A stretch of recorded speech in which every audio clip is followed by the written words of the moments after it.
चिरां DC आरो बाक्सा जोंहा Kokrajhar DC लोगोसे डिएफअ गासैबो लोगो नांनानै फरेस्ट बिफान जोङो पुलिस बिफान एडमिनिस्ट्रेशन रायजो राजा लोगो नांनानै बे हाग्राखौ बेंनायनि थाखाय माखासे हाबाफारि जोङो थिग खालामदों आरो नैबे जोंहा कालि फुजानि उनावनो एबा दिवालीनि उनावनो बे माखासे एक्शन्सखौ जों गामियाव लानाय जागोन।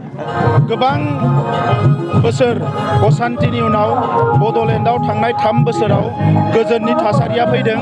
बे गोजोन थासारिखौ जोङो बयबो सेलेब्रेट खालामदों आरो गोजोन थासारि फैनाय लोगो लोगोनो दिनै जोंनि आबादारिफ्रा मोजाङै आबाद मावनाय, जोंनि फरायसाफ्रा मोजाङै फरायनाय, जोंनि गेलेग्राफ्रा मोजाङै गेलेनाय गासैबो थासारिया फैदों आरो बे थासारि फैनायनि थाखाय जोंनि भारतनि प्रधानमन्त्री नरेन्द्र मोदी बिथां, भारतनि नखर मन्त्रि अमित शाह बिथां, आसामनि chief minister doctor Himanta Biswa Sharma बिथांमोनखौ जों साबायखर बावो आरो बे थासारिया जाहाथे अराय गोजोर थायो, जे बे थासारिया अराय गोजोर थाबासो बड'फा उपेन्द्रनाथ ब्रह्मनि जे सिमां बर' माहारिखौ गेरेमसा हारि दानाय, जोंनि ओनसोलखौ मोनसे जौगानाय ओनसोल महरै गायसननाय, बे हाबाफारियाव जों जाफुंसार महर मोनगोन।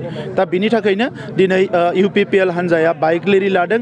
बे बाइक रेलिनि गेजेरजों जि गोजोन थासारि बेखौ मोनसे सेलेब्रेट खालामनायजों लोगोसे रायजो राजाखौ लाफानानै इयुनाव गोजोन थासारिखौ अराय गोजोर खालामनो हायो, बिनि थाखाय हाबा मावलांबाय थानो थाखाय फिन दिनै समायखिरा लानाय बे हाबाफारिखौ लादों आरो फैगौ 15 डिसेम्बराव जोंनि सरकारा 3 बोसोर जागोन। बेखिनि समाव गोबां बेबायदि हाबाफारि लानानै रायजो राजाफ्रा जाहाथे जि मोनसे गोसोआव साननाय फैदों, गोजोन फैबाय, बे गोजोन गोसोआव साननायखौ जाहाथे बिथांमोनाबो फोरमायनो चान्स मोनो, बिथांमोनाबो फोरमायनो सुजुग मोनो, बिनि थाखायनो जों बेफोर हाबाफारिनि गेजेरजों बेखौ जों खालामनो थाखाय जोङो हाबाफारिखौ लानाय जादों।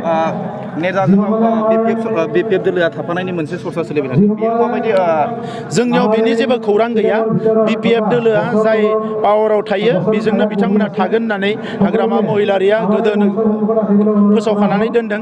बिथांनियाव खुनु निति आदर्श गैया, जाय पावाराव फैयो बेजोंनो थागोन, मानो बिथांनो पावारल' नांगोन।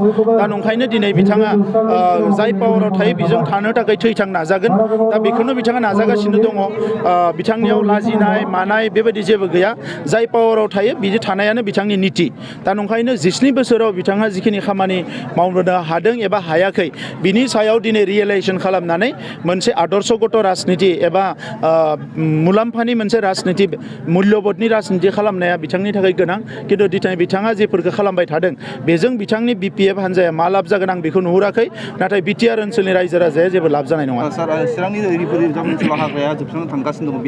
बिनि सायाव जोङो गोख्रों राहा लागोन आरो चिरां डिसि आरो बाक्सा जोंहा क'क्राझार डिसि लोगोसे डिएफअ गासैबो लोगो नांनानै फरेस्ट बिफान जोङो पुलिस बिफान एडमिनिस्ट्रेशन रायजो राजा लोगो नांनानै बे हाग्राखौ बेंनायनि थाखाय माखासे हाबाफारि जोङो थिग खालामदों आरो नैबे जोंहा कालि फुजानि उनावनो एबा दिवालीनि उनावनो बे माखासे एक्शन्सखौ जों गामियाव लानाय जागोन। बिनि थाखाय जों सरसा खालामगासिनो दङ। जोंनि इएम रनजित बसुमतारी बिथाङा अलरेडि बेखौ बड'फानि मुङाव बे फरेस्टखौ रिजार्भ फरेस्ट डिक्लेयार खालामनांगोन होनना प्रप'जेल होदोंमोन। मैया दुलाराय बर' फरायसा आफादनि प्रप'जेलखौबो नुदों। बेखौ लानानै जों नेक्स्ट इसिआव जों सावरायनानै बिनि सायाव जोङो फोसावनाय हाबाफारिखौ लागोन। सायाव जोङो गोख्रों राहा लागोन आरो चिरां डिसि आरो बाक्सा जोंहा क'क्राझार डिसि लोगोसे डिएफअ गासैबो लोगो नांनानै फरेस्ट बिफान जोङो पुलिस बिफान एडमिनिस्ट्रेशन रायजो राजा लोगो नांनानै बे हाग्राखौ बेंनायनि थाखाय माखासे हाबाफारि जोङो थिग खालामदों आरो नैबे जोंहा कालि फुजानि उनावनो एबा दिवालीनि उनावनो बे माखासे एक्शन्सखौ जों गामियाव लानाय जागोन। बिनि थाखाय जों सरसा खालामगासिनो दङ। जोंनि इएम रनजित बसुमतारी बिथाङा अलरेडि बेखौ बड'फानि मुङाव बे फरेस्टखौ रिजार्भ फरेस्ट डिक्लेयार खालामनांगोन होनना प्रप'जेल होदोंमोन। मैया दुलाराय बर' फरायसा आफादनि प्रप'जेलखौबो नुदों। बेखौ लानानै जों नेक्स्ट इसिआव जों सावरायनानै बिनि सायाव जोङो फोसावनाय हाबाफारिखौ लागोन।